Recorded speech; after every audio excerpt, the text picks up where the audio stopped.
ਹਾਂਜੀ, ਸਤਿ ਸ਼੍ਰੀ ਅਕਾਲ ਸਾਰਿਆਂ ਦਾ। ਅੱਜ ਆਪਣੀ ਤਿਆਰੀ ਦਾ 15ਵਾਂ ਦਿਨ ਆ ਗਿਆ। ਆਪਾਂ NCERT ਅਤੀਤ ਲੈਕਚਰ 3 ਕਰ ਰਹੇ ਸੀ। ਅੱਜ ਜੋ ਆਪਾਂ ਕਰਨਾ ਉਹ ਹੈਗਾ ਬੁੱਧ ਧਰਮ ਤੇ ਜੈਨ ਧਰਮ ਬਾਰੇ ਪੜ੍ਹਨਾ।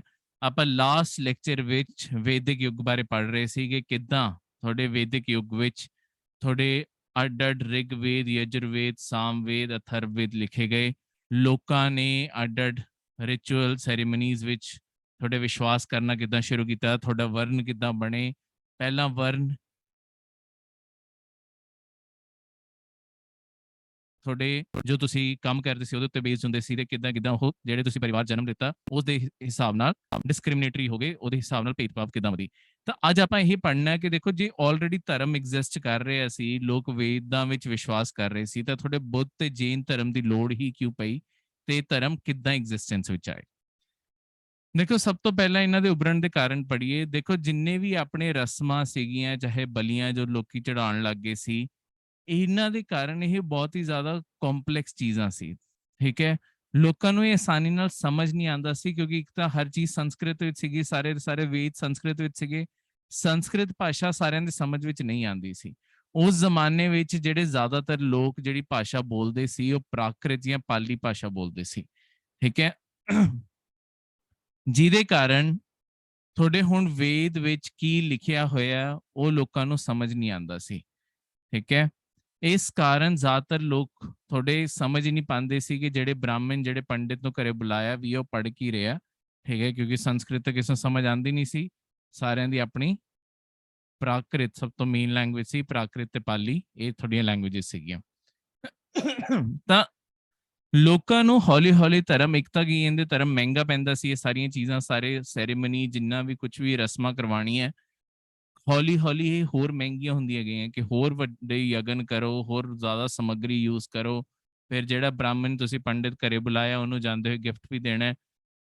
ਲੋਕੀ ਜਿਹੜੇ ਸੀਗੇ ਉਹਨਾਂ ਨੂੰ ਕਿਉਂਕਿ ਨਾ ਸੰਸਕ੍ਰਿਤ ਸਮਝ ਆ ਰਹੀ ਸੀ, ਸੰਸਕ੍ਰਿਤ ਸਿਰਫ ਬ੍ਰਾਹਮਣ ਤੇ ਕਸ਼ਤਰੀਆਂ ਨੂੰ ਪੜ੍ਹਨਾ ਅਲਾਉਡ ਸੀ, ਤੇ ਆਪਣੇ ਆਪ 'ਚ ਮਹਿੰਗਾ ਬਹੁਤ ਜ਼ਿਆਦਾ ਪੈ ਰਿਹਾ ਸੀ। ਲੋਕੀ ਲੱਭ ਰਹੇ ਕੋਈ ਸੌਖਾ, ਛੋਟਾ ਤੇ ਸੁਝ-ਬੁਝ ਵਾਲਾ ਕੋਈ ਤਰੀਕਾ ਹੋਵੇ ਜਿਹਦੇ ਨਾਲ ਤੁਹਾਡੇ ਆਸਾਨੀ ਨਾਲ ਲੋਕਾਂ ਨੂੰ ਮੋਕਸ਼ ਪ੍ਰਾਪਤ ਹੋ ਸਕੇ।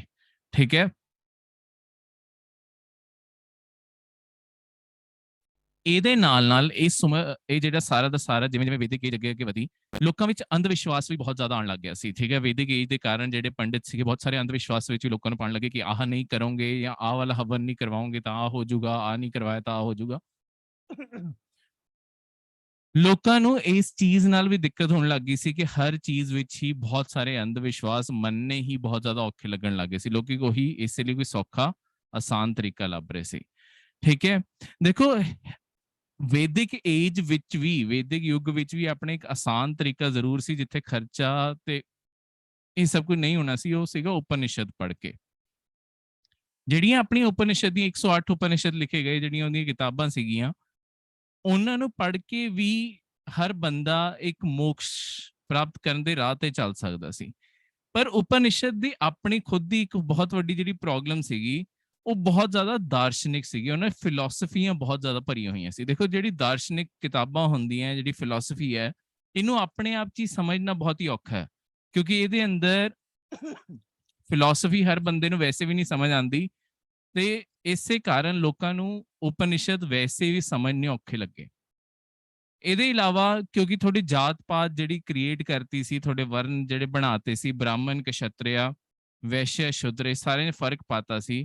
ਜਿਹੜੇ ਵੀ ਲੋਕਾਂ ਨੂੰ ਥੱਲੇ ਕਰਤਾ, ਵੈਸ਼ਯ ਸ਼ੂਦਰ ਨੂੰ ਜਿਹਨਾਂ ਨੂੰ ਥੱਲੇ ਕਰਤਾ, ਸ਼ੂਦਰ ਨੂੰ ਤਾਂ ਬਿਲਕੁਲ ਹੀ ਥੱਲੇ ਲਾਤਾ ਸੀ ਤੇ ਉਹਨਾਂ ਨੂੰ ਕਿਹਾ ਸੀ ਕਿ ਉਹਨਾਂ ਦਾ ਕੰਮ ਤਾਂ ਸਿਰਫ ਬਾਕੀ 3 ਵਰਨ ਦੀ ਸੇਵਾ ਕਰਨਾ ਹੈ। ਉਹਨਾਂ ਨੂੰ ਕੋਈ ਪੂਜਾ ਪਾਠ, ਕਿਤਾਬਾਂ ਖੁਦ ਪੜ੍ਹਨਾ ਅਲਾਉਡ ਹੀ ਨਹੀਂ ਸੀਗਾ। ਉਹਨਾਂ ਨੂੰ ਹਰ ਚੀਜ਼ ਲਈ ਇੱਕ ਪੰਡਿਤ ਨੂੰ ਬੁਲਾਉਣਾ ਜ਼ਰੂਰੀ ਹੈ। ਉਹਨਾਂ ਤੇ ਤਾਂ ਬਹੁਤ ਜ਼ਿਆਦਾ ਬੋਝ ਹੀ ਬਣ ਗਿਆ ਸੀ ਇਹ। ਇਸ ਕਾਰਨ ਉਹ ਵੀ ਕੋਈ ਹੋਰ ਧਰਮ ਲੱਭ ਰਹੇ ਸੀ ਜਿੱਥੇ ਉਹਨਾਂ ਨੂੰ ਇੱਕ ਬਰਾਬਰੀ ਦਾ ਦਰਜਾ ਮਿਲ ਸਕੇ, ਕਿਉਂਕਿ ਹਰ ਬੰਦਾ ਅਲਟੀਮੇਟਲੀ ਕਿੱਦਾਂ ਦੀ ਹੀ ਚੀਜ਼ ਚਾਹੁੰਦਾ ਜਿੱਥੇ ਉਹਨੂੰ ਸਮਾਜ ਵਿੱਚ ਬਰਾਬਰੀ ਦਾ ਦਰਜਾ ਮਿਲਦਾ ਹੋਵੇ। ਠੀਕ ਹੈ, ਹੇਠ ਵਰਗ ਦੇ ਲੋਕਾਂ ਤੇ ਬਹੁਤ ਸਾਰੀ ਪਾਬੰਦੀਆਂ ਲੱਗੀਆਂ ਹੋਈਆਂ ਸੀ, ਵੀ ਉਹ ਲੋਕਾਂ ਨੂੰ ਨਹੀਂ ਪਸੰਦ ਆ ਰਹੀਆਂ ਸੀ। ਤੇ ਲਾਸਟ ਵਿੱਚ ਜਿਹੜੇ ਥੋੜੇ ਵੈਸ਼ਿਆ ਸੀਗੇ, ਦੇਖੋ ਜਿਵੇਂ ਜਿਵੇਂ ਥੋੜਾ ਸਮਾਜ ਸੈਟਲ ਡਾਊਨ ਹੋਣ ਲੱਗਿਆ, ਪਹਿਲਾਂ ਲੋਕੀ ਪਸ਼ੂ ਪਾਲਦੇ ਸੀ ਤੇ ਉਹਨਾਂ ਤੇ ਗੁਜ਼ਾਰਾ ਕਰਦੇ ਸੀ, ਪਰ ਜਿਵੇਂ ਜਿਵੇਂ ਖੇਤੀਬਾੜੀ ਵਾਪਸ ਆਉਣ ਲੱਗੀ, ਲੋਕੀ ਦੁਬਾਰਾ ਤੋਂ ਖੇਤੀਬਾੜੀ ਕਰਨ ਲੱਗੇ, ਥੋੜਾ ਟ੍ਰੇਡ ਵੀ ਵਧਣ ਲੱਗਿਆ, ਥੋੜਾ ਵਪਾਰ ਵੀ ਵਧਣ ਲੱਗਿਆ। ਜਿਵੇਂ ਜਿਵੇਂ ਵਪਾਰ ਵਧਿਆ, ਤੁਹਾਡੇ ਵੈਸ਼ਿਆ ਹੀ ਤਾਂ ਸੀਗੇ ਜਿਹੜੇ ਸਾਰੇ ਵਰਨ ਵਿੱਚ ਜਿਨ੍ਹਾਂ ਨੂੰ ਵਪਾਰ ਕਰਨਾ ਸੀ, ਉਹ ਵੈਸ਼ਿਆ ਸੀਗੇ। ਵੈਸ਼ਿਆ ਜਿਹੜੇ ਸੀਗੇ, ਇਹਨਾਂ ਨੂੰ ਹੁਣ ਜਦੋਂ ਵਪਾਰ ਵਧਿਆ, ਇਹ ਬੰਦੇ ਅਮੀਰ ਹੋਣ ਲੱਗੇ। ਹੁਣ ਜਿਹੜਾ ਅਮੀਰ ਬੰਦਾ ਹੈ, ਅਮੀਰ ਬੰਦੇ ਨੂੰ ਤੁਸੀਂ ਇਹ ਕਹੋਗੇ ਕਿ ਉਹ ਥਰਡ ਕਲਾਸ ਸਿਟੀਜ਼ਨ ਹੈ, ਤੀਜੇ ਨੰਬਰ ਤੇ ਆਂਦਾ, ਉਹ ਬੰਦਾ ਕਿੱਦਾਂ ਸਹਿ ਲੂਗਾ? ਇਹਨਾਂ ਨੇ ਸਭ ਤੋਂ ਜ਼ਿਆਦਾ ਸਪੋਰਟ ਕਰਨਾ ਸ਼ੁਰੂ ਕੀਤਾ ਜਿਹੜੇ ਨਵੇਂ ਧਰਮ ਆਏ। ਬੌਧ ਤੇ ਜੈਨ ਧਰਮ ਦੇ ਸਭ ਤੋਂ ਵੱਡੇ ਸਪੋਰਟਰ ਜਿਹੜੇ ਆ ਉਹ ਇਹੀ ਲੋਕ ਬਣੇ।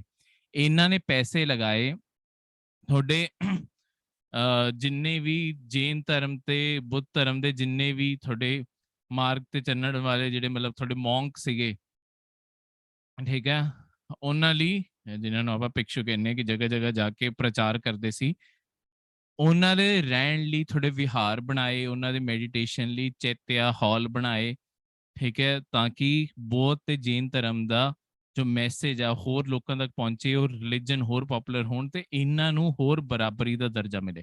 ਦੇਖੋ ਜੇ ਸਮਾਜ 'ਚ ਬਰਾਬਰੀ ਦਾ ਦਰਜਾ ਹੋਊਗਾ, ਜਿਹੜਾ ਬੰਦਾ ਸਭ ਤੋਂ ਜ਼ਿਆਦਾ ਅਮੀਰ ਹੈ ਉਹ ਤਾਂ ਆਪਣੇ ਆਪ ਹੀ ਬਾਕੀਆਂ ਤੋਂ ਉੱਤੇ ਹੀ ਰਹੂਗਾ। ਇਸ ਕਾਰਨ ਹੀ ਇਦਾਂ ਦਾ ਧਰਮ ਚਾਹੁੰਦੇ ਸੀ ਜਿਹੜੇ ਬਰਾਬਰੀ ਪ੍ਰਮੋਟ ਕਰਦਾ ਹੋਵੇ, ਠੀਕ ਹੈ। ਇਸ ਕਾਰਨ ਯਾਦ ਰੱਖਿਓ, ਵੈਸ਼ਿਆ ਸਮਾਜ ਦੇ ਲੋਕਾਂ ਨੇ ਸਭ ਤੋਂ ਜ਼ਿਆਦਾ ਤੁਹਾਡਾ ਸਪੋਰਟ ਕੀਤਾ ਬੌਧ ਤੇ ਜੈਨ ਧਰਮ ਦਾ। ਹੁਣ ਬੌਧ ਧਰਮ ਦੀ ਗੱਲ ਕਰੀਏ, ਸਭ ਤੋਂ ਪਹਿਲਾਂ ਬੁੱਧ ਦੀ ਗੱਲ ਕਰੀਏ, ਗੌਤਮ ਬੁੱਧਾ ਦੀ ਆਪਣੀ ਗੱਲ ਕਰੀਏ। ਦੇਖੋ ਜਿਹੜੇ ਗੌਤਮ ਬੁੱਧਾ ਸੀਗੇ, ਉਹਨਾਂ ਦਾ ਓਰੀਜਨਲ ਨਾਮ ਤਾਂ ਗੌਤਮ ਹੀ ਸੀਗਾ।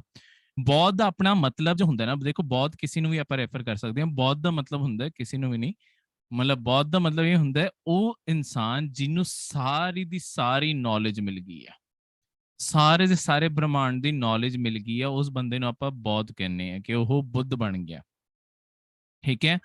ਤਾਂ ਗੌਤਮ ਤੁਹਾਡੇ ਇੱਕ ਰਾਜ ਪਰਿਵਾਰ ਚ ਲੁੰਬਨੀ ਜਿਹੜਾ ਜਗ੍ਹਾ ਹੈਗੀ ਹੈ ਨੇਪਾਲ ਚ ਪੈਂਦੀ ਹੈ, ਲੁੰਬਨੀ, ਉੱਥੇ ਪੈਦਾ ਹੋਏ ਸੀ ਤੇ ਉੱਥੋਂ ਦੇ ਰਾਜ ਪਰਿਵਾਰ ਦੇ ਉਹ ਸਦੱਸਿਆ ਸੀਗੇ, ਰਾਜਕੁਮਾਰ ਸੀਗੇ। ਦੇਖੋ ਉਸ ਜ਼ਮਾਨੇ 'ਚ ਹੁੰਦਾ ਕੀ ਸੀ ਕਿ ਜਦ ਵੀ ਕੋਈ ਵੀ ਰਾਜਕੁਮਾਰ ਪੈਦਾ ਹੁੰਦਾ ਸੀ, ਉਦੋਂ ਬਹੁਤ ਵੱਡੇ ਵੱਡੇ ਰਿਸ਼ੀ ਮੁਨੀਆਂ ਨੂੰ ਬੁਲਾਇਆ ਜਾਂਦਾ ਸੀ। ਉਹਨਾਂ ਦੀ ਜੇ ਕਹਾਣੀ ਮੈਂ ਤੁਹਾਨੂੰ ਦੱਸਾਂ ਕਿ ਇਹਨਾਂ ਦਾ ਭਵਿੱਖਬਾਣੀ ਕੀਤੀ ਜਾ ਸਕੇ ਕਿ ਕਿੱਡੇ ਵੱਡੇ ਰਾਜਾ ਰਹਿਣਗੇ, ਕੀ ਇਹਨਾਂ ਦਾ ਸਾਰਾ ਉਮਰ ਹੈ, ਉਹ ਸਾਰੀ ਭਵਿੱਖਬਾਣੀ ਕਰਨ ਬਾਰੇ ਉਹਨਾਂ ਨੂੰ ਬੁਲਾਇਆ ਜਾਂਦਾ ਸੀ, ਕੋਈ ਨਾ ਕੋਈ ਰਿਸ਼ੀ, ਵੱਡੇ ਵੱਡੇ ਰਿਸ਼ੀ ਮੁਨੀਆਂ ਨੂੰ, ਠੀਕ ਹੈ। ਤਾਂ ਇੱਕ ਮਿੰਟ, ਕੈਮਰਾ ਟੇਢਾ ਹੋ ਗਿਆ, ਕੋਈ ਨਹੀਂ, ਇੱਕ ਮਿੰਟ,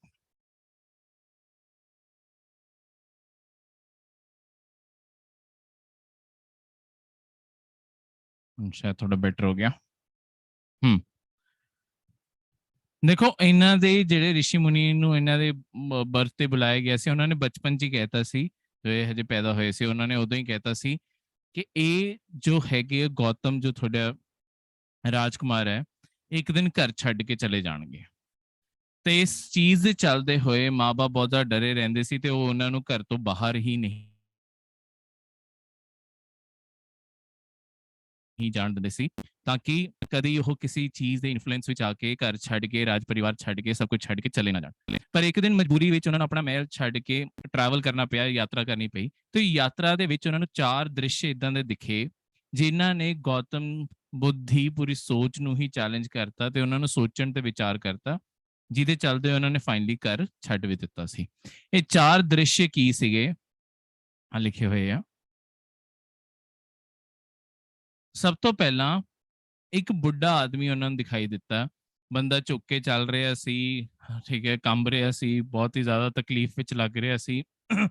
ਤਾਂ ਗੌਤਮ ਬੁੱਧਾ ਇਹ ਦੇਖ ਰਹੇ ਸੀ ਕਿ ਜਿਵੇਂ ਜਿਵੇਂ ਬੰਦਾ ਬੁੱਢਾ ਹੁੰਦਾ ਜਾਂਦਾ, ਬੰਦੇ ਕੋਲੇ ਚੀਜ਼ਾਂ ਵੀ ਹੈਗੀਆਂ ਤਾਂ ਵੀ, ਪਰ ਉਹ ਸਾਰੀ ਫੈਸਿਲਿਟੀਜ਼ ਨਾਲ ਵੀ ਬੰਦਾ ਆਪਣੀ ਸਿਹਤ ਵੱਲ ਕੋਈ ਕੰਮ ਨਹੀਂ ਕਰ ਸਕਦਾ। ਜੇ ਬੰਦੇ ਦੇ ਸਰੀਰ ਵਿੱਚ ਕਮਜ਼ੋਰੀ ਆਈ ਜਾ ਰਹੀ ਹੈ ਤਾਂ ਬੰਦਾ ਕਿੱਦਾਂ ਤੜਪ ਰਿਹਾ ਜਦੋਂ ਚੱਲਦਾ ਜਾ ਰਿਹਾ। ਉਸ ਤੋਂ ਬਾਅਦ ਉਹ ਅੱਗੇ ਇੱਕ ਬੰਦਾ ਦੇਖਦੇ, ਇੱਕ ਬਿਮਾਰ ਆਦਮੀ ਮੰਜੇ ਤੇ ਪਿਆ ਹੋਇਆ, ਖੰਗੀ ਜਾ ਰਿਹਾ, ਬਹੁਤ ਹੀ ਬੁਰੀ ਹਾਲਤ 'ਚ ਪਿਆ, ਉਹਦਾ ਕੋਈ ਖਿਆਲ ਰੱਖਣ ਵਾਲਾ ਨਹੀਂ ਹੈ ਚੰਗਾ ਖਾਸਾ, ਪਰ ਉਹਦੇ ਕੋਲ ਬੈੱਡ, ਕੱਪੜਾ ਸਭ ਕੁਝ ਪਿਆ ਹੋਇਆ। ਤਾਂ ਬੰਦੇ ਕੋਲੇ ਫੈਸਿਲਿਟੀ ਹੈਗੀ ਹੈ ਪਰ ਬੰਦੇ ਕੋਲੇ ਕੋਈ ਹੈ ਨਹੀਂ, ਉਹਦੀ ਦੇਖਭਾਲ ਕੋਈ ਨਹੀਂ ਕਰ ਰਿਹਾ ਤੇ ਸਿਹਤ ਕਿੰਨੀ ਖਰਾਬ ਹੋਈ ਪਈ ਹੈ, ਉਹ ਵੀ ਬੰਦਾ ਬਹੁਤ ਦੁਖੀ ਪਿਆ ਹੋਇਆ ਉੱਥੇ ਬਸ ਆਪਣੇ ਬਿਮਾਰੀ ਕਾਰਨ। ਤੀਜਾ ਇੱਕ ਲਾਸ਼ ਨੂੰ ਲੈ ਕੇ ਜਾ ਰਹੇ ਸੀ, ਸਾਰੇ ਦੇ ਸਾਰੇ ਉਹਦੇ ਆਸ-ਪਾਸ ਪਰਿਵਾਰ ਦੇ ਜਿਹੜੇ ਲੋਕ ਸੀ ਉਹ ਰੋ ਰਹੇ ਆ ਠੀਕ ਹੈ, ਤੇ ਸਾਰਾ ਪੂਰਾ ਸਿਨੈਰੀਓ, ਸਾਰੇ ਦੁਖੀ ਬਹੁਤ ਜ਼ਿਆਦਾ ਤੇ ਇਹ ਸਾਰੀ ਚੀਜ਼। ਚੌਥਾ, ਉਹਨਾਂ ਨੂੰ ਇੱਕ ਪਿਕਸ਼ੂ ਦਿਖਿਆ, ਇੱਕ ਮੌਂਕ ਦਿਖਿਆ, ਜਿਹੜਾ ਇੱਕ ਪੇੜ ਦੇ ਥੱਲੇ ਆਰਾਮ ਨਾਲ ਬੈਠਾ ਸੀ, ਉਹਦੇ ਮੂੰਹ ਤੇ ਬਿਲਕੁਲ ਹੀ ਸ਼ਾਂਤੀ ਤੇ ਨੂਰ ਚਮਕ ਰਿਹਾ ਸੀ, ਖੁਸ਼ੀ ਦਾ ਮਾਹੌਲ ਲੱਗ ਰਿਹਾ ਸੀ। ਠੀਕ ਹੈ, ਮਤਲਬ ਖੁਸ਼ੀ ਹੱਸ ਨਹੀਂ ਰਿਹਾ ਸੀ, ਪਰ ਇੱਕ ਫੇਸ ਤੇ ਰੌਣਕ ਸੀ। ਜਿਹੜੀ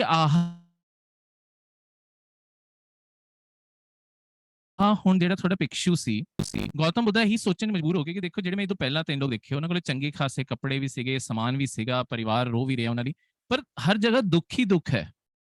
ਆ ਜਿਹੜਾ ਬੰਦਾ ਜਿਹਦੇ ਕੱਪੜੇ ਵੀ ਪਾਟੇ ਪਏ ਆ, ਜਿਹਦੇ ਕੋਲ ਟੁੱਟਾ ਜਿਹਾ ਸਾਈਡ ਤੇ ਕਟੋਰਾ ਜਿਹਾ ਹੈਗਾ, ਇਹ ਬੰਦਾ ਇੰਨਾ ਖੁਸ਼ ਜਿਹਾ ਕਿਉਂ ਫਿਰਦਾ?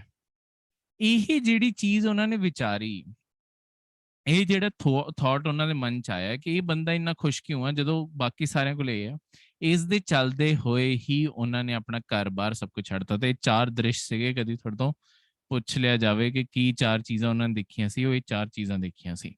ਇਹ ਚੱਲਦੇ ਹੋਏ ਉਹਨਾਂ ਨੇ ਘਰ ਛੱਡਤਾ, ਜਗ੍ਹਾ ਜਗ੍ਹਾ ਫਿਰਨ ਲੱਗੇ।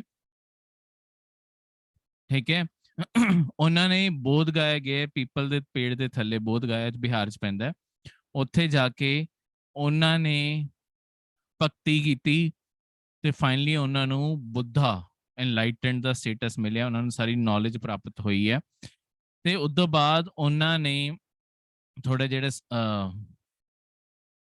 ਵਾਰਾਣਸੀ ਦੇ ਕੋਲੇ ਜਿਹੜੀ ਸਾਰਨਾਥ ਦੀ ਜਗ੍ਹਾ ਹੈ, ਉੱਥੇ ਉਹਨਾਂ ਨੇ ਆਪਣਾ ਸਭ ਤੋਂ ਪਹਿਲਾਂ ਜਾ ਕੇ ਭਾਸ਼ਣ ਦਿੱਤਾ, ਲੋਕਾਂ ਨੂੰ ਦੱਸਿਆ ਕਿ ਉਹਨਾਂ ਨੇ ਕੀ ਚੀਜ਼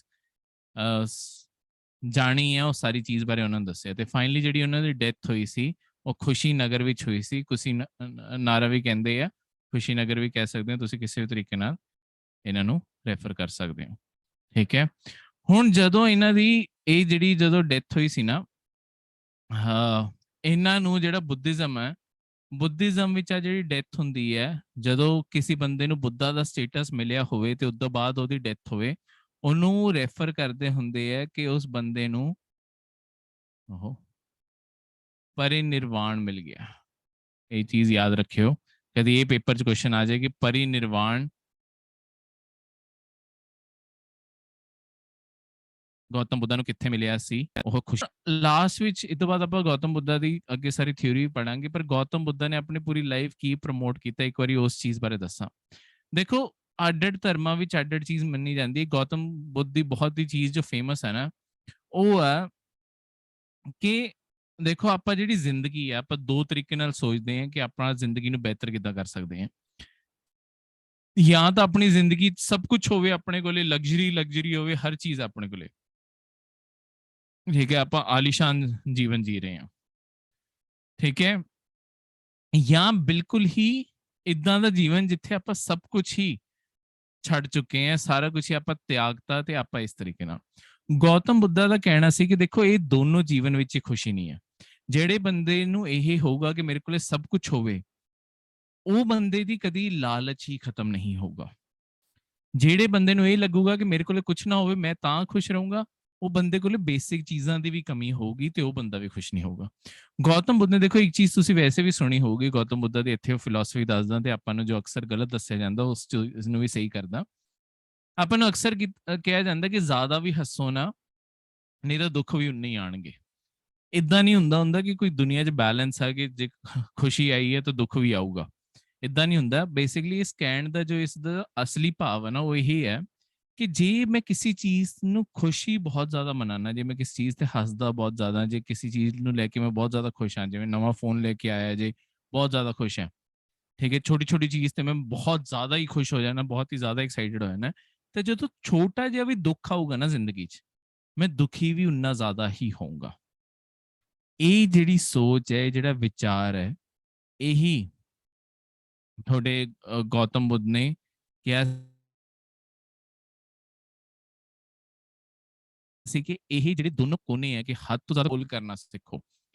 ਜੇ ਤੁਸੀਂ ਇਮੋਸ਼ਨ ਨੂੰ ਕੰਟਰੋਲ ਕਰਨਾ ਸਿੱਖ ਗਏ, ਜੇ ਖੁਸ਼ੀ ਮਨਾਉਣਾ ਵੀ ਕੰਟਰੋਲ ਕਰਨਾ ਸਿੱਖ ਗਏ, ਤਾਂ ਜਦੋਂ ਦੁੱਖ ਆਊਗਾ, ਦੁੱਖ ਵੀ ਉਨਾ ਜ਼ਿਆਦਾ ਨਹੀਂ ਮਹਿਸੂਸ ਹੋਗਾ, ਕਿਉਂਕਿ ਤੁਹਾਨੂੰ ਤੁਹਾਡੇ ਇਮੋਸ਼ਨ ਕੰਟਰੋਲ ਕਰਨੇ ਆ ਗਏ। ਤਾਂ ਜ਼ਿੰਦਗੀ ਵਿੱਚ ਹਮੇਸ਼ਾ ਜਿਹੜੇ ਮੱਧ ਪਾਥ ਹੈ, ਜਿਹੜਾ ਮਿਡਲ ਪਾਥ ਆ, ਉਹ ਤੇ ਚੱਲੋ। ਠੀਕ ਹੈ, ਇਸ ਚੀਜ਼ ਤੇ ਚੱਲੋਗੇ ਤਾਂ ਤੁਹਾਨੂੰ ਕਦੀ ਵੀ ਜ਼ਿੰਦਗੀ ਵਿੱਚ ਤਕਲੀਫਾਂ ਨਹੀਂ ਆਣਗੀਆਂ। ਹੁਣ ਜਦੋਂ ਸਾਰਨਾਥ ਵਿੱਚ ਗੌਤਮ ਬੁੱਧ ਨੇ ਆਪਣਾ ਸਭ ਤੋਂ ਪਹਿਲਾ ਲੈਕਚਰ ਦਿੱਤਾ ਸੀ, ਇਸ ਲੈਕਚਰ ਵਿੱਚ ਉਹਨਾਂ ਨੇ ਦੁਨੀਆ ਦੇ ਸਭ ਤੋਂ ਪਹਿਲਾਂ 4 ਸੱਚਾਈਆਂ ਦੱਸੀਆਂ ਸੀ ਕਿ ਦੁਨੀਆ ਦੀਆਂ 4 ਸੱਚਾਈਆਂ ਕੀ ਹੈ। ਦੇਖੋ, ਸਭ ਤੋਂ ਪਹਿਲੀ ਜਿਹੜੀ ਉਹਨਾਂ ਨੇ ਸੱਚਾਈ ਦੱਸੀ ਸੀ, ਉਹ ਇਹ ਦੱਸੀ ਸੀ ਕਿ ਦੁਨੀਆ ਦੁੱਖ ਨਾਲ ਭਰੀ ਹੋਈ ਹੈ।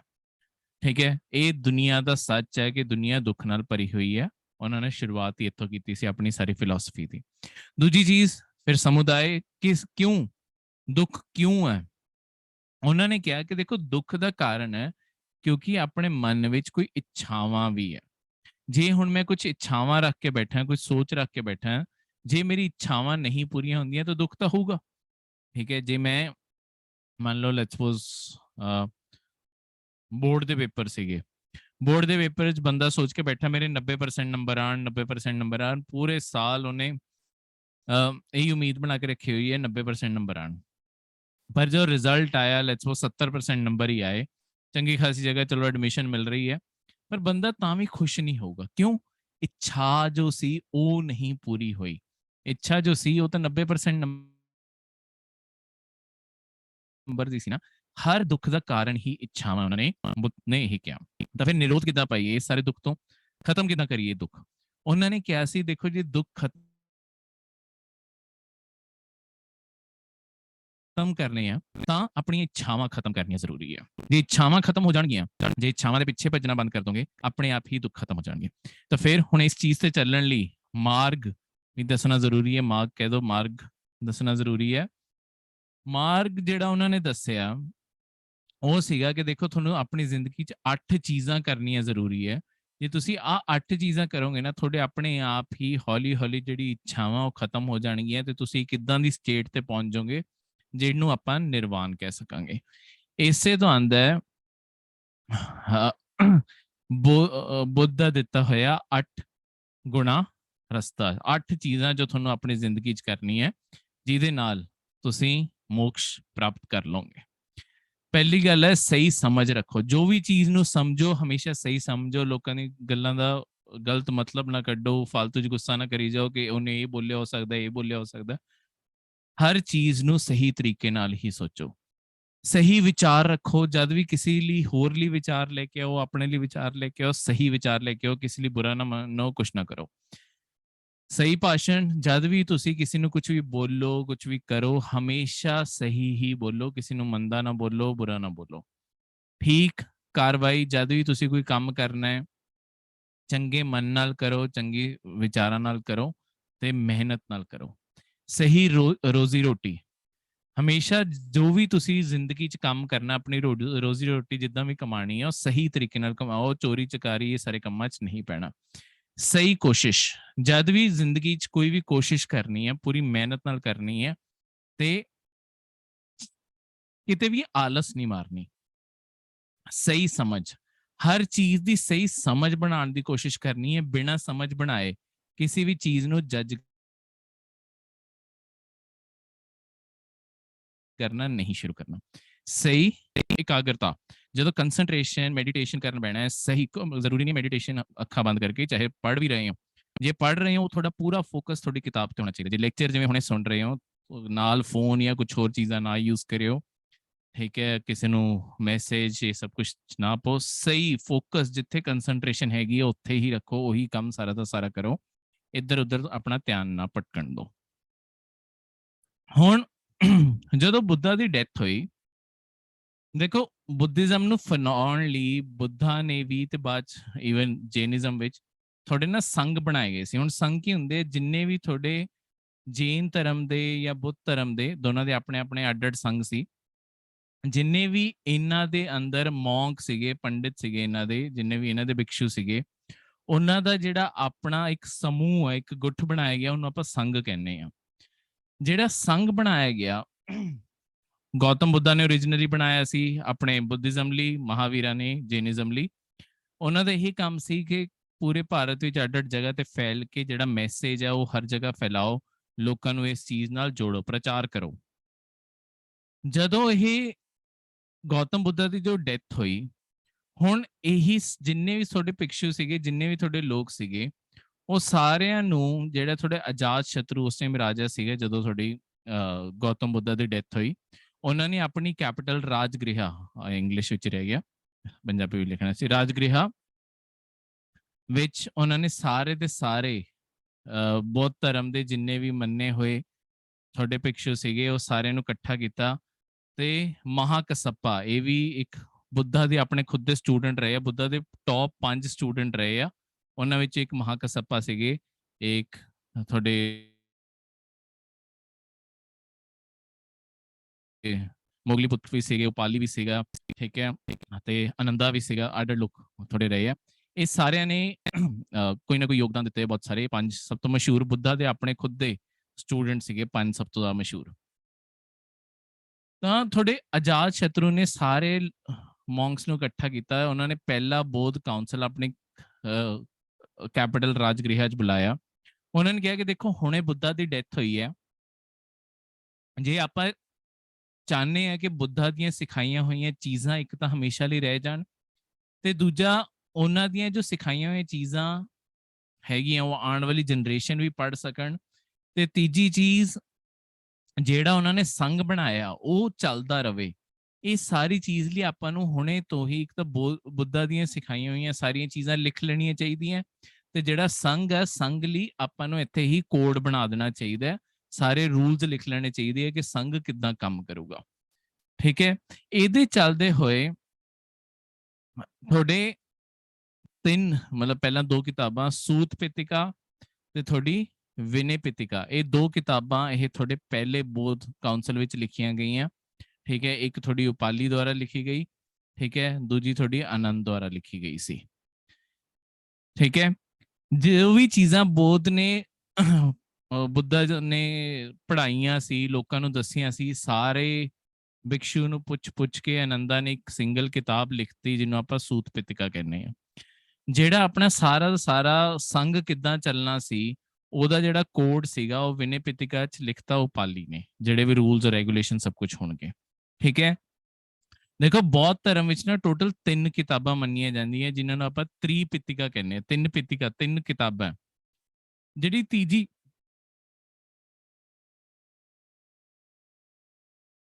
ਕਿਤਾਬ ਸੀ ਉਹ ਤੀਜੇ ਕਾਉਂਸਲ ਦੇ ਟਾਈਮ ਲਿਖੀ ਗਈ ਸੀ ਜਿਹਨੂੰ ਆਪਾਂ ਅਭਿਧਮਾ ਪਿਤਿਕਾ ਕਹਿੰਦੇ, ਠੀਕ ਹੈ। ਇਹ ਤੀਜੀ ਕਿਤਾਬ ਸੀ, ਇਹ ਬਾਅਦ 'ਚ ਲਿਖੀ ਗਈ ਸੀ ਅਸ਼ੋਕ ਦੇ ਟਾਈਮ ਤੇ, ਠੀਕ ਹੈ।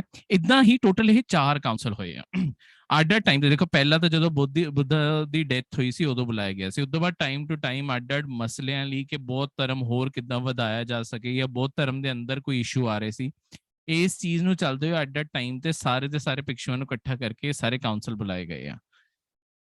ਜਿਹੜਾ ਦੂਜਾ ਕਾਉਂਸਲ ਸੀਗਾ ਇਹ ਵਿਸ਼ਾਲੀ ਵਿੱਚ ਬੁਲਾਇਆ ਗਿਆ ਸੀ ਕਾਲਾਸ਼ੋਕ ਦੇ ਦੁਆਰਾ, ਤੇ ਸਭਾ ਕੰਮੀ ਇਹਦੇ ਹੈਡ ਸੀਗੇ। ਇਸ ਟਾਈਮ ਤੇ ਜਿਹੜਾ ਥੋੜਾ ਥਰਵੜਾ ਜਿਵੇਂ ਹੈਗਾ, ਥਰਵਾਦਿਨ ਜਿਹਨੂੰ ਆਪਾਂ ਕਹਿ ਸਕਦੇ ਹਾਂ, ਥਰਵੜਾ ਵੀ ਕਹਿੰਦੇ ਇਹਨੂੰ, ਤਾਂਤਰਿਕ ਬੁੱਧਿਜ਼ਮ ਵੀ ਕਹਿੰਦੇ ਆ।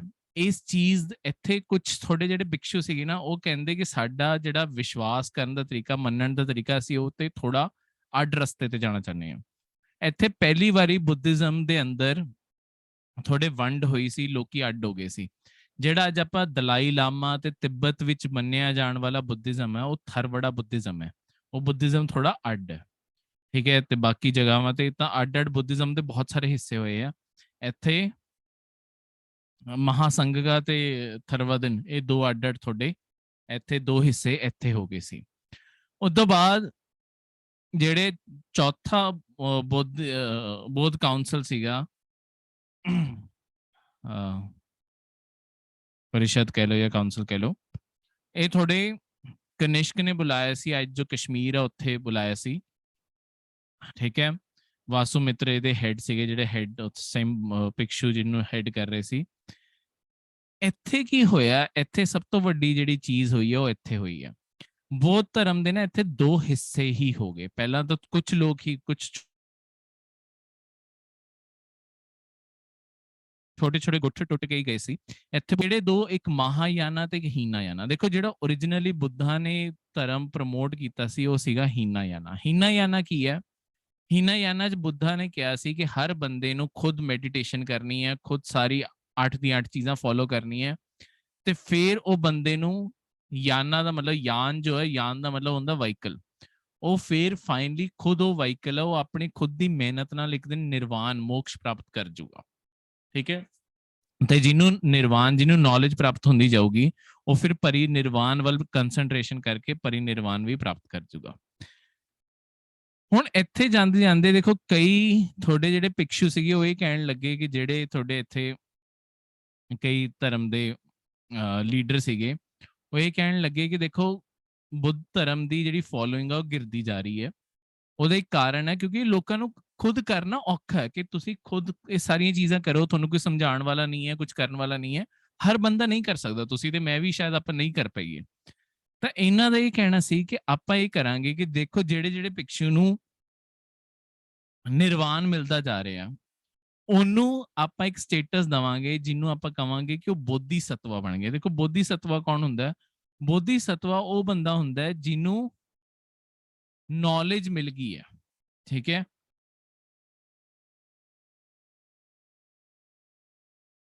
ਬੋਧੀ ਸਤਵਾ,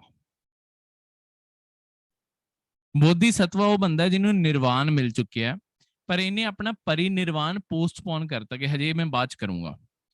ਇਹ ਬੰਦਾ ਹੁਣ ਮਦਦ ਕਰਨਾ ਚਾਹੁੰਦਾ ਹੈ ਬਾਕੀ ਲੋਕਾਂ ਦੀ ਨਿਰਵਾਨ ਹਾਸਲ ਕਰਨ ਵਿੱਚ। ਇਦਾਂ ਦੇ ਬੰਦੇ ਨੂੰ ਆਪਾਂ ਕਵਾਂਗੇ ਕਿ ਉਹ ਬੋਧੀ ਸਤਵਾ। ਤਾਂ ਮਹਾਯਾਨਾ ਜੀ ਮੰਨਿਆ ਜਾਂਦਾ ਸੀ ਕਿ ਦੇਖੋ ਇੱਕ ਟੀਚਰ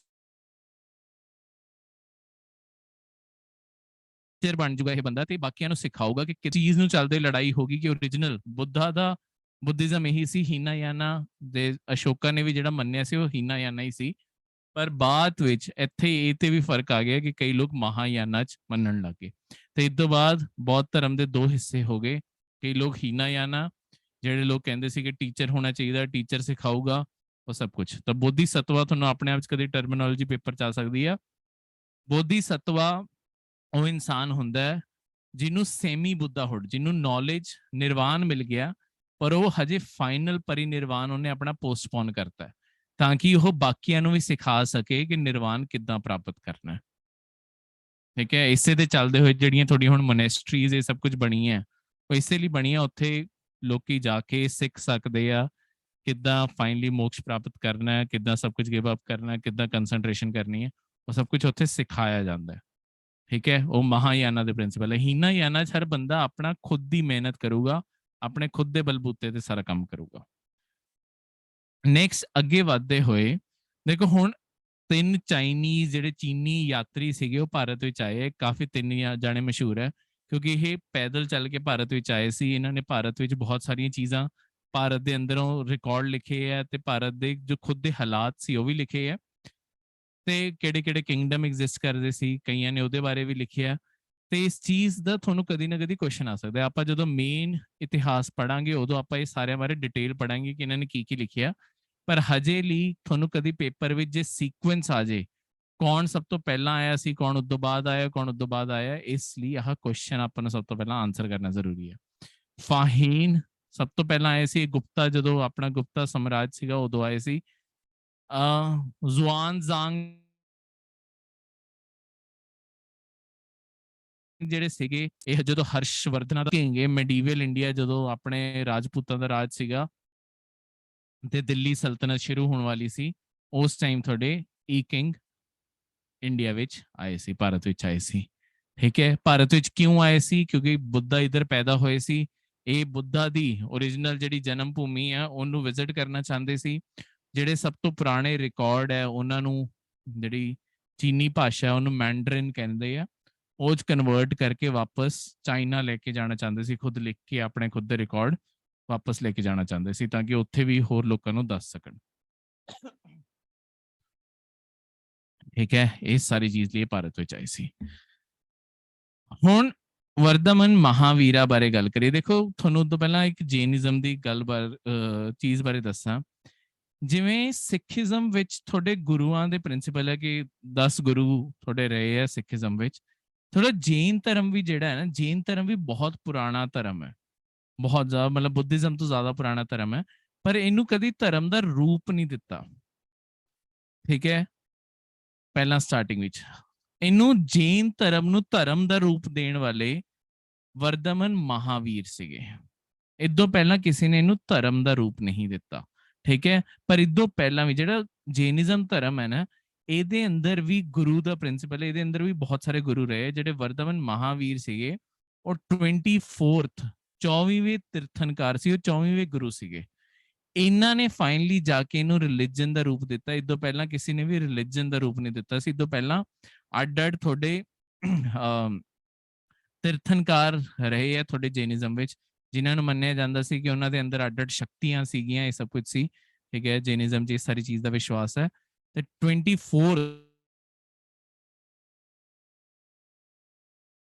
ਮਹਾਵੀਰਾਂ ਨੇ ਫਾਈਨਲੀ ਜਾ ਕੇ ਜੈਨ ਤੇ ਪ੍ਰਿੰਸੀਪਲ ਲਿਖ ਦਿੱਤੇ ਜਾਣ, ਕੀ ਮੰਨਿਆ ਜਾਊਗਾ, ਇਹ ਸਭ ਕੁਝ ਲਿਖ ਦਿੱਤਾ ਜਾਵੇ, ਤਾਂ ਜਾ ਕੇ ਫਾਈਨਲੀ ਆਪਾਂ ਕਹਿੰਦੇ ਆ ਕਿ ਹਾਂ ਹੁਣ ਧਰਮ ਬਣਿਆ।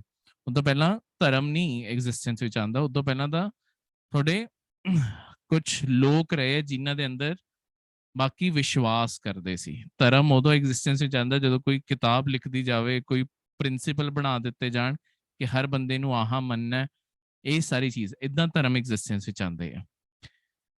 ਤਾਂ ਜੋ ਵਰਧਮਨ ਮਹਾਵੀਰ ਸੀ, ਇਹ ਵੀ ਇੱਕ ਰਾਜ ਪਰਿਵਾਰ ਨੂੰ ਬਿਲੋਂਗ ਕਰਦੇ ਸੀ, ਲਿਚਾਵੀ ਪਰਿਵਾਰ ਨੂੰ ਇਹ ਬਿਲੋਂਗ ਕਰਦੇ ਸੀ। 30 ਸਾਲ ਦੀ ਉਮਰ ਵਿੱਚ ਇਹਨਾਂ ਨੇ ਆਪਣਾ ਘਰ ਛੱਡਤਾ ਤੇ ਜੰਗਲਾਂ ਵਿੱਚ ਚਲੇ ਗਏ। 12 ਸਾਲ ਇਹ ਜੰਗਲਾਂ ਵਿੱਚ ਘੁੰਮਦੇ ਰਹੇ ਆ, ਮੈਡੀਟੇਸ਼ਨ ਕਰਦੇ ਰਹੇ ਆ, ਭਟਕਦੇ ਰਹੇ ਆ। ਫਾਈਨਲੀ ਜਾ ਕੇ 12 ਸਾਲ ਲੱਗੇ ਇਹਨਾਂ ਨੂੰ ਮੈਡੀਟੇਸ਼ਨ ਪ੍ਰਾਪਤ ਕਰਨ ਵਿੱਚ। ਉਦੋਂ ਬਾਅਦ ਇਹਨਾਂ ਨੇ ਜੋ ਆਪਣੇ ਪ੍ਰਿੰਸੀਪਲ ਰੱਖਿਆ ਲੋਕਾਂ ਦੇ ਅੱਗੇ, ਦੇਖੋ ਇੱਥੇ ਜੈਨਿਜ਼ਮ ਤੇ ਬੁੱਧਿਜ਼ਮ ਵਿੱਚ ਸਭ ਤੋਂ ਪਹਿਲਾ ਫਰਕ ਹੈ।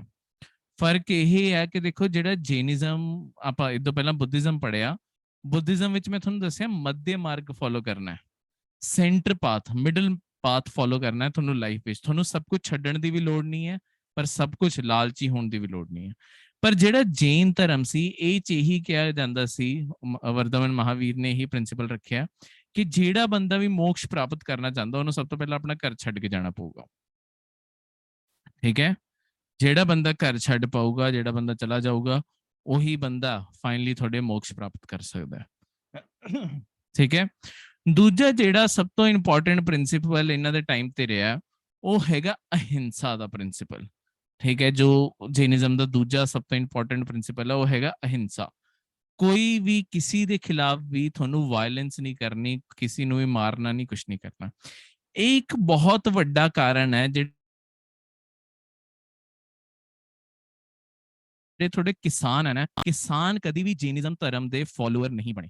ਕਿਉਂਕਿ ਦੇਖੋ ਇੱਕ ਕਿਸਾਨ ਨੂੰ ਘੱਟੋ ਘੱਟ ਆਪਣੇ ਖੇਤ ਨੂੰ, ਆਪਣੀ ਫਸਲਾਂ ਨੂੰ ਬਚਾਉਣ ਲਈ, ਜਿਹੜੀਆਂ ਕਿਸਾਨ ਦੀਆਂ ਫਸਲਾਂ ਹੈ, ਜੇ ਕਿਸਾਨ ਨੇ ਫਸਲਾਂ ਨੂੰ ਬਚਾਉਣਾ ਹੈ ਤਾਂ ਕਿਸਾਨ ਨੂੰ ਘੱਟੋ ਘੱਟ ਇਹਦੇ ਉੱਤੇ ਜਿਹੜੇ ਕੀੜੇ ਪੈ ਰਹੇ ਆ, ਉਹ ਤਾਂ ਮਾਰਨੇ ਪੈਣੇ ਆ ਨਾ। ਜੈਨ ਧਰਮ ਕਹਿੰਦਾ ਸੀ ਕਿ ਕਿਸੇ ਨੂੰ ਵੀ ਕਿਸੇ ਵੀ ਕੰਡੀਸ਼ਨ ਵਿੱਚ ਕਿਸੇ ਵੀ ਬੰਦੇ ਨੂੰ ਮਾਰਨਾ ਅਲਾਉਡ ਹੀ ਨਹੀਂ ਹੈ। ਤੇ ਇਸ ਚੀਜ਼ ਦੇ ਚੱਲਦੇ ਹੋਏ ਤੁਹਾਡੇ ਕਿਸਾਨਾਂ ਨੂੰ ਲੱਗਿਆ ਕਿ ਸਾਡੀ ਰੋਜ਼ੀ ਰੋਟੀ ਨਹੀਂ ਚੱਲ ਸਕਦੀ, ਤੇ ਇਸ ਕਾਰਨ ਉਹਨਾਂ ਨੇ ਜੈਨ ਧਰਮ ਨੂੰ ਨਹੀਂ ਫੋਲੋ ਕੀਤਾ। ਅਗਲੀ ਚੀਜ਼ ਦੇਖੋ, ਜੈਨ ਧਰਮ ਤੇ ਬੁੱਧ ਧਰਮ ਦੋਨਾਂ ਦੇ ਪਪੂਲਰ ਹੋਣ ਦਾ ਕਾਰਨ ਇਹ ਹੈ ਕਿ ਦੇਖੋ ਜਿਹੜੀ ਆਮ ਲੋਕਾਂ ਦੀ ਭਾਸ਼ਾ ਸੀਗੀ, ਉਹ ਜਾਂ ਪ੍ਰਾਕ੍ਰਿਤ ਸੀਗੀ ਜਾਂ ਪਾਲੀ ਸੀਗੀ। ਠੀਕ ਹੈ, ਜੈਨ ਤੇ ਬੁੱਧ ਦੋਨੋਂ ਧਰਮਾਂ ਨੇ ਹੀ ਆਹ ਪ੍ਰਾਕ੍ਰਿਤ ਤੇ ਪਾਲੀ, ਸਭ ਤੋਂ ਪਪੂਲਰ ਲੈਂਗੁਏਜ ਪ੍ਰਾਕ੍ਰਿਤ ਸੀਗੀ, ਇਹਨਾਂ ਵਿੱਚ ਹੀ ਲੋਕਾਂ ਨੂੰ ਆਪਣੇ ਸਾਰੇ ਦੇ ਸਾਰੇ ਪ੍ਰਿੰਸੀਪਲ ਪੜ੍ਹਾਏ। ਤਾਂ ਜਿਵੇਂ ਵੈਦਿਕ ਧਰਮ ਵਿੱਚ ਤਾਂ ਸੰਸਕ੍ਰਿਤ ਸੀ, ਸੰਸਕ੍ਰਿਤ ਸਭ ਨੂੰ ਸਮਝ ਨਹੀਂ ਆਉਂਦੀ ਸੀ, ਸੰਸਕ੍ਰਿਤ ਤਾਂ ਸਿਰਫ ਸਿਲੈਕਟਡ ਲੋਕ ਹੀ ਪੜ੍ਹਦੇ ਸੀ, ਜਿਹੜੇ ਵੇਦ ਖੁਦ ਪੜ੍ਹਦੇ ਸੀ, ਬ੍ਰਾਹਮਣ ਤੇ ਕਸ਼ਤਰੀ ਪੜ੍ਹਦੇ ਸੀ। ਪ੍ਰਾਕ੍ਰਿਤ ਸਭ ਨੂੰ ਆਉਂਦੀ ਸੀ, ਪਾਲੀ ਸਭ ਨੂੰ ਆਉਂਦੀ ਸੀ। ਇਸ ਕਾਰਨ ਇਹਨਾਂ ਨੇ ਜਦੋਂ ਆਪਣੀ ਲੋਕਲ ਭਾਸ਼ਾ ਵਿੱਚ ਸਾਰੀ ਚੀਜ਼ਾਂ ਪੜ੍ਹਾਈਆਂ, ਲੋਕਾਂ ਨੂੰ ਜ਼ਿਆਦਾ ਬੈਟਰ ਸਮਝ ਆਉਣ ਲੱਗਿਆ, ਲੋਕੀ ਇਹਨਾਂ ਨਾਲ ਫਿਰ ਜ਼ਿਆਦਾ ਜੁੜਨ ਲੱਗੇ ਸੀ। ਠੀਕ ਹੈ, ਹੁਣ ਜੈਨ ਧਰਮ ਦੇ ਤ੍ਰਿਰਤਨ ਮੰਨੇ ਜਾਂਦੇ, ਜੈਨ ਧਰਮ ਦੇ ਤਿੰਨ ਰਤਨ ਮੰਨੇ ਜਾਂਦੇ, ਜਿਨ੍ਹਾਂ ਉੱਤੇ ਸਾਰਾ ਜੈਨ ਧਰਮ ਬਣਿਆ ਹੋਇਆ। ਠੀਕ ਹੈ, ਮਹਾਵੀਰਾਂ ਨੇ 3 ਰਤਨ ਰੱਖੇ ਕਿ ਜੈਨ ਧਰਮ 'ਚ ਵਿਸ਼ਵਾਸ ਕਰਨ ਵਾਲੇ ਲੋਕਾਂ ਨੂੰ ਆਹ ਸਭ ਤੋਂ ਪਹਿਲਾਂ 3 ਚੀਜ਼ਾਂ ਮੰਨਣੀਆਂ। ਸਭ ਤੋਂ ਪਹਿਲੀ ਗੱਲ ਕੀ ਹੈ ਕਿ ਸਹੀ ਗਿਆਨ ਸਭ ਤੋਂ ਪਹਿਲਾਂ ਸਮਝਣਾ ਜ਼ਰੂਰੀ ਹੈ। ਸਹੀ ਗਿਆਨ ਕੀ ਹੈ ਕਿ ਦੇਖੋ ਜਿਹੜਾ ਸਾਰਾ ਸੰਸਾਰ ਹੈ, ਸਾਰਾ ਪ੍ਰਮਾਣ ਹੈ, ਇਹ ਬਿਨਾਂ ਕਿਸੇ ਸਿਰਜਣਹਾਰ ਤੋਂ ਹੀ ਬਣਿਆ ਹੋਇਆ। ਕੋਈ ਇਹਦਾ ਕ੍ਰੀਏਟਰ ਨਹੀਂ ਹੈ, ਕੋਈ ਰੱਬ ਕੁਛ ਨਹੀਂ ਹੈ। ਇਹ ਸਾਰੀ ਦੁਨੀਆ ਬਿਨਾਂ ਕਿਸੇ ਕ੍ਰੀਏਟਰ, ਬਿਨਾਂ ਕਿਸੇ ਸਿਰਜਣਹਾਰ ਤੋਂ ਹੀ ਬਣੀ ਹੋਈ ਹੈ। ਤਾਂ ਇਹ ਸਾਰੀ ਚੀਜ਼ਾਂ ਵਿੱਚ ਮੰਨਣਾ ਛੱਡੋ।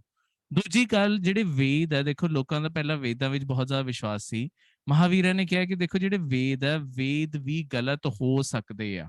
ਇਸ ਕਾਰਨ ਵੇਦਾਂ ਨੂੰ ਇਹ ਨਾ ਮੰਨੋ ਕਿ ਉਹ ਅਭੁੱਲ ਹੈ, ਉਹਨਾਂ 'ਚ ਕੋਈ ਗਲਤੀ ਹੋ ਹੀ ਨਹੀਂ ਸਕਦੀ, ਉਹਨਾਂ ਵਿੱਚ ਵੀ ਗਲਤੀ ਹੋ ਸਕਦੀ ਹੈ। ਤੇ ਤੁਹਾਨੂੰ ਹਰ ਚੀਜ਼ ਜੋ ਉਹਨਾਂ 'ਚ ਲਿਖੀ ਹੈ ਉਹ ਸਾਰੀਆਂ ਚੀਜ਼ਾਂ ਮੰਨਣੀਆਂ ਜ਼ਰੂਰੀ ਨਹੀਂ ਹੈ। ਜਿੱਥੇ ਉਹ ਗਲਤ ਹੁੰਦੇ ਆ ਛੱਡ ਦੋ ਵੇਦ, ਠੀਕ ਹੈ।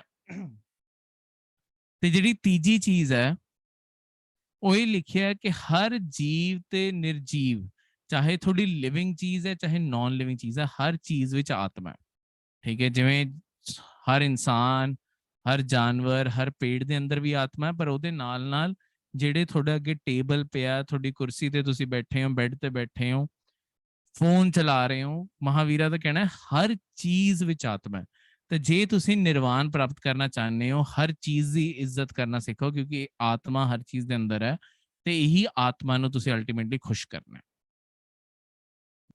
ਠੀਕ ਹੈ। ਇਹ ਹੈ ਸਹੀ ਨੌਲੇਜ। ਇਹ ਤਿੰਨ ਚੀਜ਼ਾਂ ਜਿਹੜੀਆਂ ਸਭ ਤੋਂ ਮੇਨ ਦੱਸੀਆਂ ਮਹਾਵੀਰਾ ਨੇ। ਦੂਜੀ ਚੀਜ਼, ਸਹੀ ਵਿਸ਼ਵਾਸ ਕਰੋ। ਵਿਸ਼ਵਾਸ ਕੀ ਹੈ ਕਿ ਦੇਖੋ ਜੋ ਮਹਾਵੀਰ ਪੜ੍ਹਾ ਰਹੇ ਆ ਉਹਦੇ ਉੱਤੇ ਸ਼ੱਕ ਨਾ ਕਰੋ, ਜਿਹੜਾ ਮਹਾਵੀਰ ਦਾ ਗਿਆਨ ਆ ਉਹਦੇ ਉੱਤੇ ਭਰੋਸਾ ਕਰੋ, ਕੋਈ ਵੀ ਸ਼ੱਕ ਨਾ ਕਰੋ ਕਿ ਮਹਾਵੀਰ ਸਹੀ ਕਹਿ ਰਹੇ ਨਹੀਂ ਕਹਿ ਰਹੇ। ਜੇ ਇਸ ਰਸਤੇ ਤੇ ਚੱਲਣਾ ਹੈ ਤਾਂ ਤੁਹਾਨੂੰ ਅਟੂਟ ਵਿਸ਼ਵਾਸ ਰੱਖਣਾ ਪੈਣਾ ਕਿ ਮਹਾਵੀਰ ਜੋ ਕਹਿ ਰਹੇ ਆ ਸਾਰੀਆਂ ਚੀਜ਼ਾਂ, ਇਹ ਸਾਰੀਆਂ ਸਹੀ ਆ, ਇਹਦੇ ਸਿਵਾ ਹੋਰ ਕੋਈ ਸੱਚ ਨਹੀਂ ਹੈ। ਤੀਜੀ ਚੀਜ਼ ਦੇਖੋ, ਹੁਣ ਜੇ ਤੁਸੀਂ ਨਿਰਵਾਣ ਪ੍ਰਾਪਤ ਕਰਨਾ ਚਾਹੁੰਦੇ ਹੋ, ਤੁਹਾਨੂੰ ਜਿਹੜੀ ਚੀਜ਼ ਹੈ ਤੁਹਾਨੂੰ ਸਹੀ ਆਚਰਣ ਰੱਖਣਾ ਪਊਗਾ, ਤੁਹਾਨੂੰ ਕੁਝ ਚੀਜ਼ਾਂ ਜੈਨ ਧਰਮ ਦੇ ਅੰਦਰ ਮੰਨਣੀਆਂ ਪੈਣੀਆਂ। ਕੀ ਚੀਜ਼ਾਂ? 5 ਚੀਜ਼ਾਂ ਉਹਨਾਂ ਨੇ ਬੋਲੀਆਂ ਜਿਹੜੀਆਂ ਤੁਹਾਨੂੰ ਮੰਨਣੀਆਂ ਪੈਣੀਆਂ। ਤੁਹਾਨੂੰ ਅਹਿੰਸਾ ਮੰਨਣੀ ਪੈਣੀ ਹੈ, ਅਹਿੰਸਾ, ਕਿਸੇ ਦੇ ਖਿਲਾਫ ਵਾਇਲੈਂਸ ਨਹੀਂ ਕਰਨੀ, ਹਮੇਸ਼ਾ ਸੱਤਿਆ ਬੋਲਣਾ, ਸੱਚ ਬੋਲਣਾ, ਠੀਕ ਹੈ।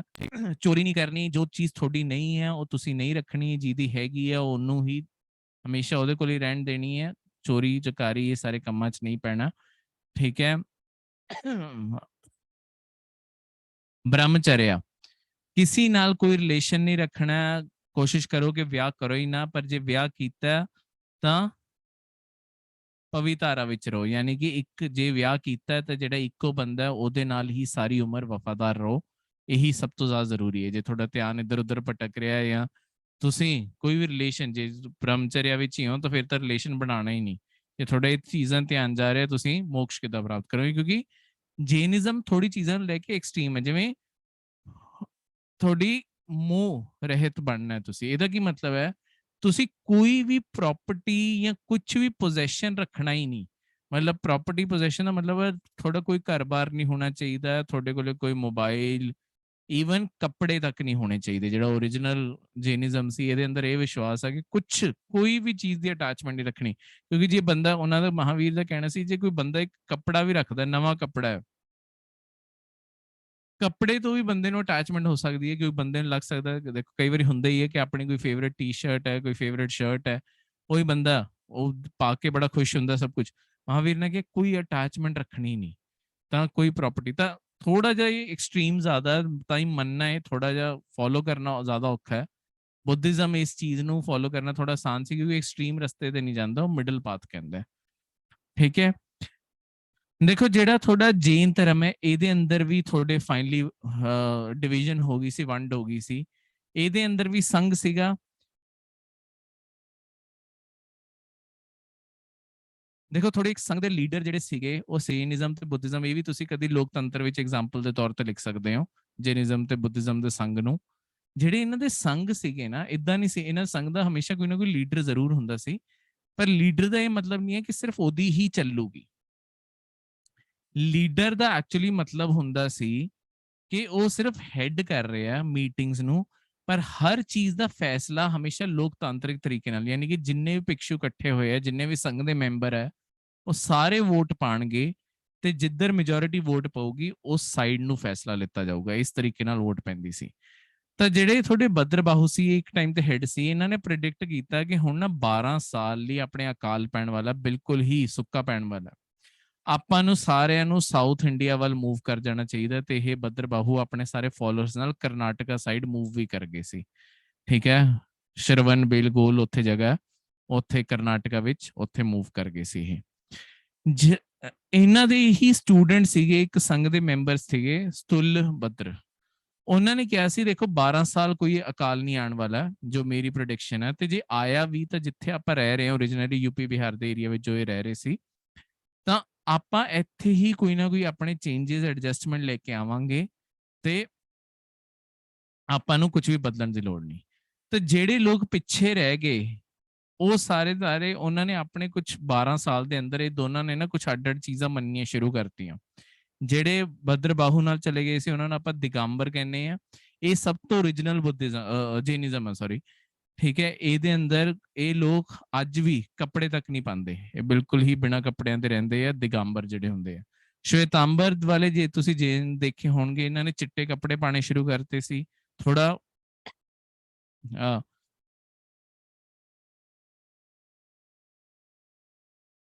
ਫੇਸ ਤੇ ਮਾਸਕ ਪਾਏ ਹੁੰਦੇ, ਅੱਜ ਕੱਲ ਚਿੱਟੇ ਕੱਪੜੇ ਨਾਲ ਰਹੇ ਸੀ।